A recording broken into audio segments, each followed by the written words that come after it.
Buen día, alumnos.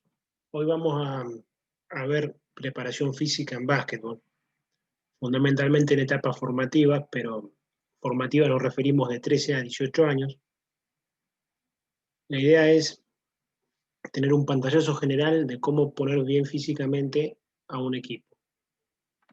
Hoy nos vamos a centrar fundamentalmente en las capacidades aeróbicas. Bien, primero vamos a hacer un video introductorio y después vamos a hacer uno más específico. Dentro de los principios del entrenamiento, nosotros vamos a hacer hincapié en 2 o 3 que son fundamentales. Uno es la ley de umbral. La ley de umbral me dice que hay un nivel en el cual si entreno debajo de ese nivel no genero ningún efecto de entrenamiento, y si entreno sobre un nivel de máxima tolerancia se genera un sobreentrenamiento. Entonces, lo que yo tengo que encontrar es un punto óptimo de entrenamiento. Por ejemplo, para Doña Rosa, caminar puede ser un entrenamiento, pero para una persona de 20 años, caminar está debajo del umbral de entrenamiento. Para Doña Rosa, caminar es un entrenamiento óptimo, pero para una persona de 20 años, esa persona no se está entrenando con ese umbral. Tal vez esa persona de 20 años necesite trotar 20 minutos, o tal vez para una persona de 20 años deportista, trotar 20 minutos no es un entrenamiento, porque está debajo del umbral. Entonces, la ley de umbral me dice que por debajo de una línea no estoy entrenando.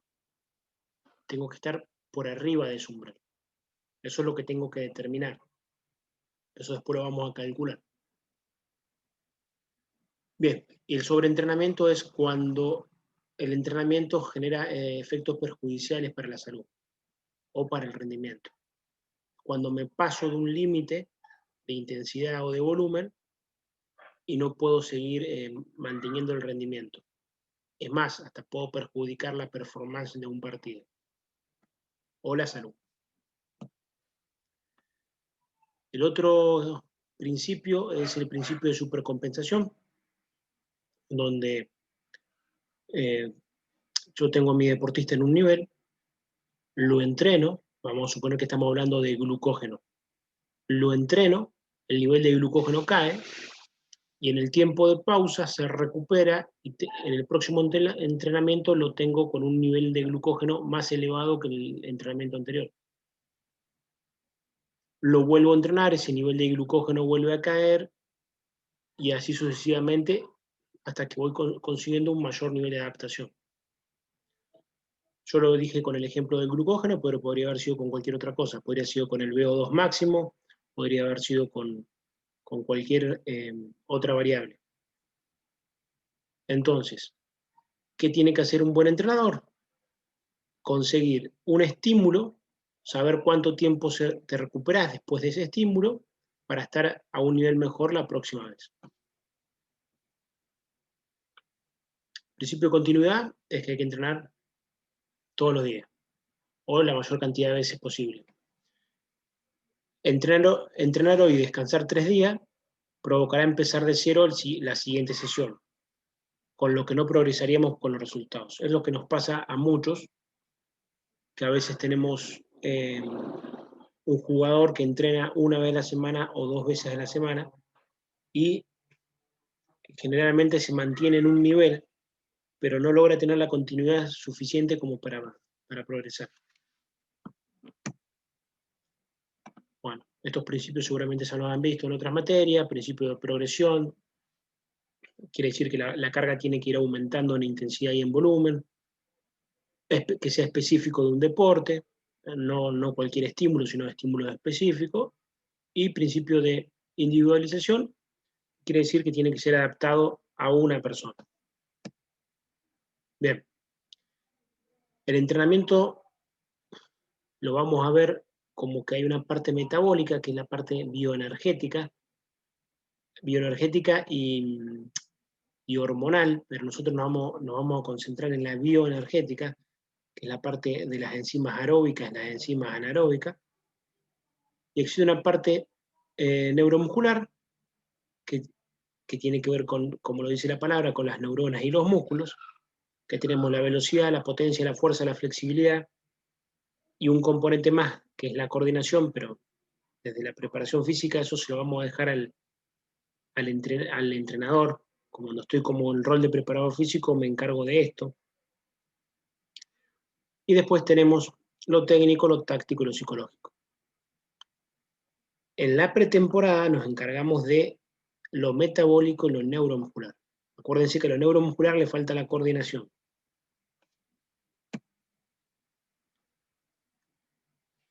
Y acá tenemos la parte metabólica, que trabajar lo anaeróbico y lo aeróbico. Y tenemos algunos métodos de entrenamiento. Estos métodos de entrenamiento, VO2, superaeróbico, intermitente, sprint repetidos, ATP, PC, tolerancia, son métodos de entrenamiento sacados de libros específicos. Ahora les voy a hacer una comparación con métodos actuales de entrenamiento.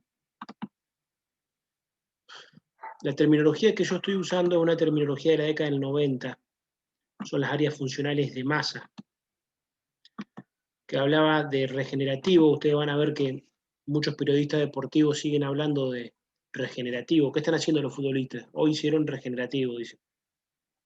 O están hablando de intervalado. Cuando hablan de entrenamiento intervalo, hablan de tipos de entrenamiento que se hacían antes de la década del 90, que era el intervalo extensivo, el intervalo intensivo. Después, en la década del 2000, se puso de moda el intermitente con las series. Y ahora se está hablando de entrenamiento HIIT, entrenamientos interválicos de alta intensidad, que de cierta manera están vendiendo humo, porque el HIIT de intervalos largos equivale al viejo VO2 y el superaeróbico.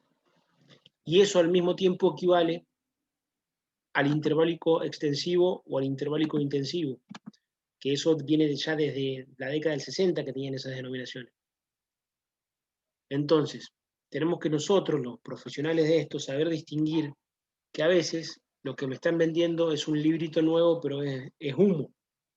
¿Por qué digo que es venta de humo el entrenamiento HIIT? No porque sea malo, es excelente entrenamiento, sino porque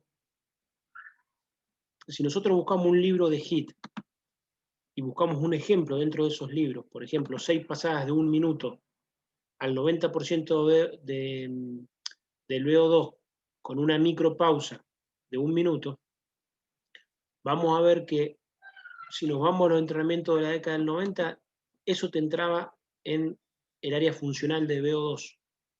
Y si te vas a la década del 60, te entraba en el interválico intensivo. Quiere decir que no se ha inventado nada, sino que ha cambiado el nombre. Lo mismo cuando hacemos con los HIIT de intervalos cortos, que, por ejemplo, cualquier libro de HIIT te va a decir, en el ejemplo, 8 pasadas de 30 segundos. Si los vamos a entrenamientos de la década del 90, eso se llama tolerancia anaeróbica. Y como vemos, no le agregan gran novedad. Entonces nosotros tenemos que verlo de otra manera, tenemos que verlo qué quiero trabajar, qué adaptaciones fisiológicas quiero tener, y en base a eso elijo un método de entrenamiento. Pero que un método de entrenamiento sea nuevo no quiere decir que un entrenamiento esté popular, no quiere decir que no haya existido antes. Y por último, otro ejemplo más de esto, entrenamiento de sprint repetidos. Esto es un libro de 2018. Hace 10 años se llamaba Serie 3. Y en la década del 60 eso se llamaba intervalado extensivo de intervalos extra cortos. El mismo ejemplo podría entrar, por ejemplo, 3 de 10 de 5 segundos con micro de 20 segundos y macro de 2 minutos, los entrenamientos de esta década, de la década pasada y de hace 60 o 70 años. Entonces, no todo lo nuevo es mejor, a veces hasta es lo mismo. Entonces, ¿qué tengo que hacer yo? Esto es un ejemplo de entrenamiento intermitente, ¿no? De áreas funcionales de entrenamiento intermitente. A ver, si yo quiero incrementar, por ejemplo, lo que dice este cuadro, incremento de la actividad enzimáticas anaeróbicas, de la creatinquinasa, fosfofructoquinasa, mioquinasa, aumento de los transportadores de membrana, bien, todas las adaptaciones fisiológicas que me provoca o que quiero provocar en mis deportistas, y después busco un método, como por ejemplo acá, la CR3. O, por ejemplo, este método, el CR0, que me dice incremento del flujo sanguíneo, aumento de la perfusión muscular, activación cardiocirculatoria. Estas adaptaciones metabólicas también me las generaba el entrenamiento regenerativo y el subaeróbico de la década del 90. Entonces, me tengo que centrar más que nada en qué adaptación fisiológica quiero tener y después busco un método. La charla que yo les voy a dar ahora me voy a referir sobre todo a los métodos de la década del 90, porque la mayoría de los métodos, el nombre se correlaciona con la adaptación fisiológica. Por ejemplo, el VO2 te mejora el VO2. La resistencia anaeróbica te mejora la resistencia anaeróbica y todas las enzimas correspondientes. Por lo tanto, esto que dice subaeróbico es porque está debajo de lo aeróbico, ya casi no genera adaptación aeróbica. El método de la fosfocreatina es para trabajar ese sistema energético, entonces por eso he vuelto a los entrenamientos de la década del 90, porque se equivalen a los métodos actuales, pero son más fáciles de ubicarte desde la fisiología. Entonces, lo aeróbico, ¿cómo lo voy a trabajar? Lo voy a trabajar con el método del VO2, el método del superaeróbico, eso en pretemporada. Y durante la competencia trabajo los métodos intermitentes que son más específicos. Lo anaeróbico lo voy a trabajar con el método de sprint repetidos, que va a ser un método que me va a servir para mantener lo que genere con el método del ATP-PC y con el método de la tolerancia. Yo sé que esto es mucha información para ustedes, pero esta charla es simplemente para que tengan algunos disparadores para ponerse a estudiar. ¿Cómo voy a trabajar lo neuromuscular? Lo neuromuscular lo voy a trabajar con fuerza, con potencia, con coordinación y con flexibilidad. La fuerza la voy a trabajar con el método de la hipertrofia, fuerza máxima, fuerza de resistencia. La potencia la voy a trabajar con, esto está mal escrito, es pliometría, con ejercicios derivados del levantamiento de pesa y con ejercicios específicos del deporte con las cargas reducidas para poder ejecutarlo con la técnica adecuada. Por ejemplo, no sé, correr con un trineo, con un paracaídas, con algún elástico. La velocidad la consideramos parte de la potencia. En realidad la potencia es la fuerza y la velocidad, pero al trabajar velocidad estoy trabajando potencia. Al trabajar fuerza estoy trabajando potencia. Entonces, estos serían como objetivos y estos son los métodos que vamos a tener para trabajarlo. Lo coordinativo lo trabajo con los acoplamientos, diferenciación y equilibrio, como ustedes vienen trabajando en otras materias, acoplar una habilidad con otra habilidad, diferenciar elementos, trabajar equilibrio, bueno, todo esto lo han visto y ya lo saben. Y la flexibilidad la vamos a trabajar balística o estática. Bien.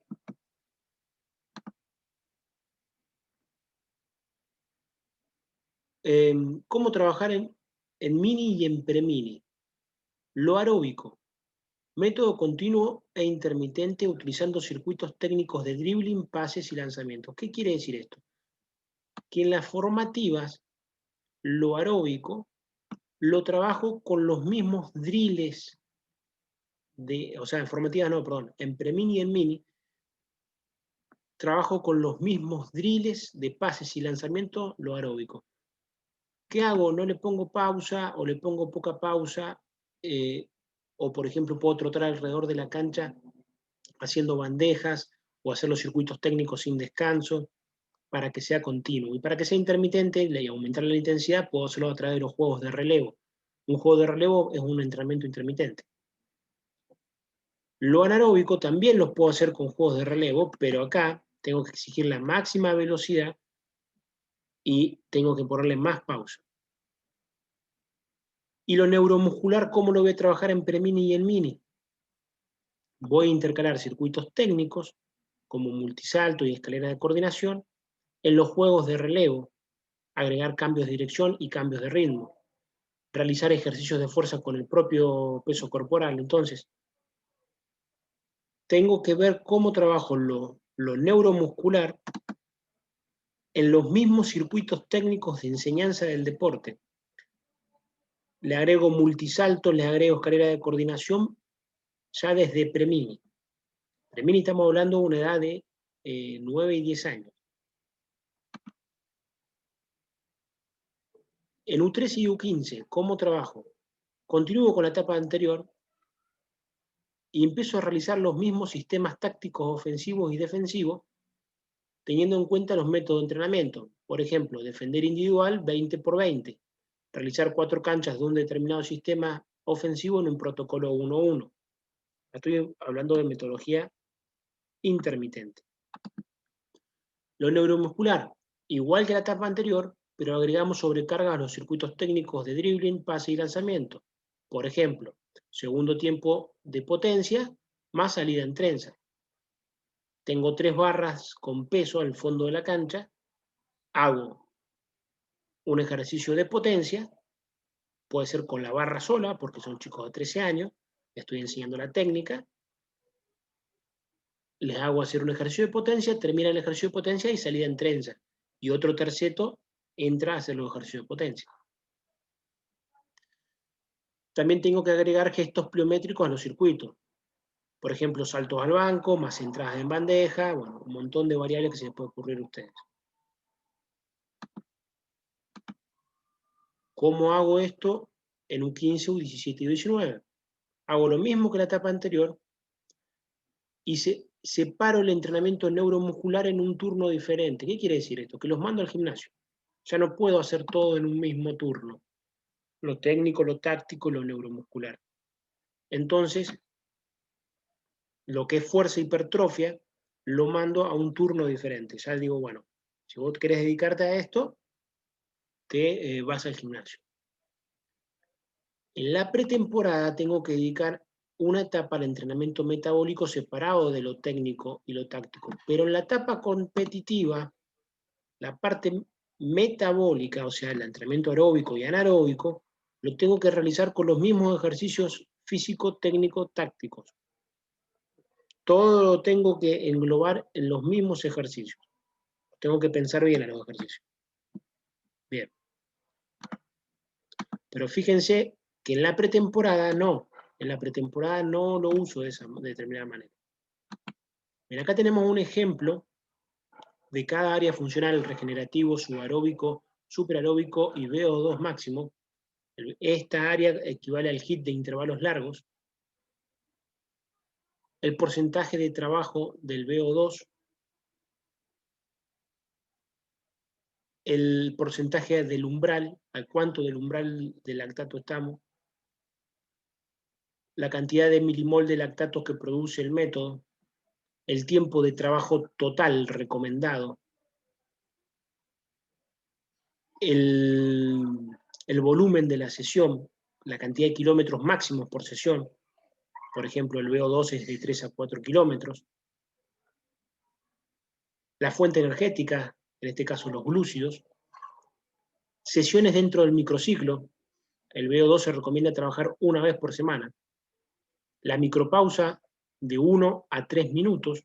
La macropausa de 2 a 4 minutos.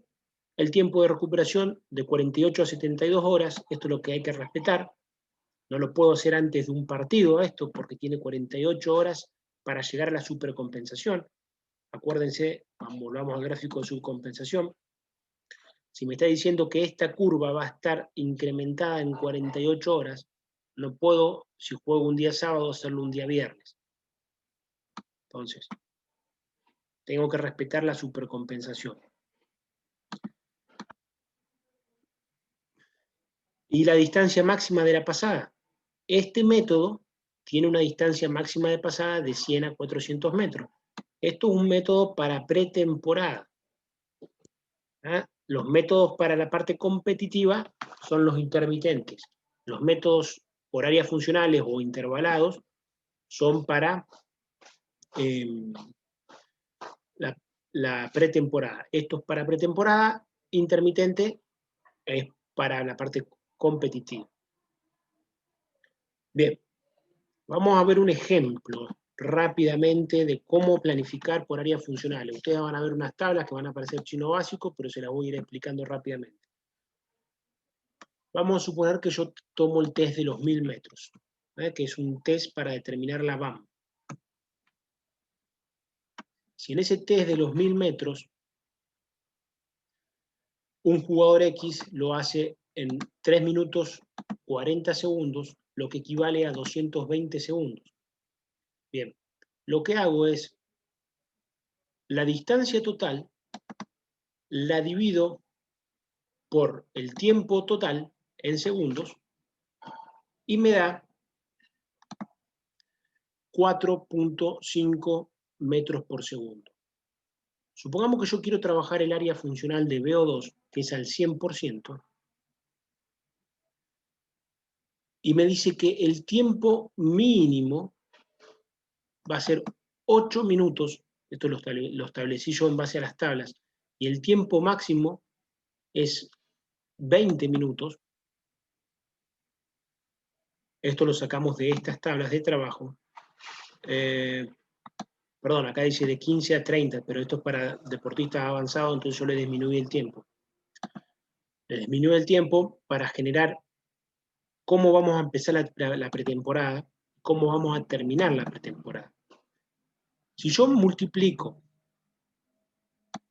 la velocidad, acá la tengo en metros por segundo, acá la tengo en metros por minuto, la multiplico por la cantidad de minutos de trabajo, voy a tener cuántos kilómetros tiene que correr el primer día de la pretemporada y cuántos kilómetros tiene que correr el último día de la pretemporada. Eso me va a generar una línea de trabajo en donde acá abajo, en el punto 1, tengo 2000 metros en ese método de entrenamiento y tengo que terminar corriendo unos 5000 metros.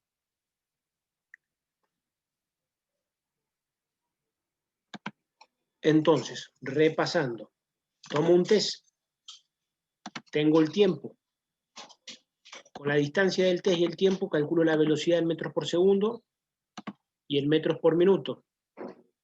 Tengo un mínimo de estimulación de 8 minutos y un máximo de 20. Entonces, comienzo la pretemporada con el mínimo tiempo de estimulación y lo llevo al máximo tiempo de estimulación. De esa forma ya tengo el volumen de trabajo, pero este método se trabaja no en forma continua, se trabaja por pasadas. Vamos a suponer que vamos a hacer pasadas de 300 metros. Este jugador, la pasada de 300 metros, en base a ese test, corriendo al 100% del test, lo tiene que hacer en 66 segundos. Esos 66 segundos es el tiempo de trabajo. Esto que dice acá, la cantidad de pasadas, este jugador tiene que hacer 7 pasadas al comienzo de la temporada y 18 pasadas al final de la pretemporada. Entonces, con estos datos les armo su microciclo, que es lo que tiene que hacer la primera semana.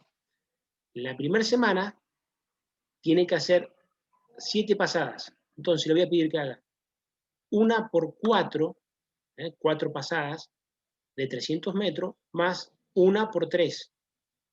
Una serie de 4 pasadas, más una serie de 3 pasadas. El tiempo de trabajo es 66 segundos. Me voy a la tabla del área funcional. Me dice que las macropausas son de 2 a 4 minutos y la micro de 1 a 3. Establezco las micropausas, establezco las macropausas. La última semana, supongamos que de una pretemporada de 2 meses, me dice que tengo que hacer 18 pasadas, hago 4 por 4, ya tengo 16, 4 series de 4 más 1 por 2, tiempo de trabajo 66, micropausa y macropausa. Bien, esta es una planificación basada en el volumen, cómo ir aumentando el volumen. O sea que ese jugador va a tener esta curva de progreso. Bien, seguramente hasta el momento deben tener muchísimas dudas. Entonces vamos a terminar el video acá para que puedan sacarse las dudas mañana por el Zoom. Espero que hayan entendido. Y si no han entendido, bueno, para eso está el tema de las dudas. Después vamos a continuar con esta presentación sobre los otros temas del trabajo intermitente y, bueno, el trabajo de fuerza y el trabajo de potencia.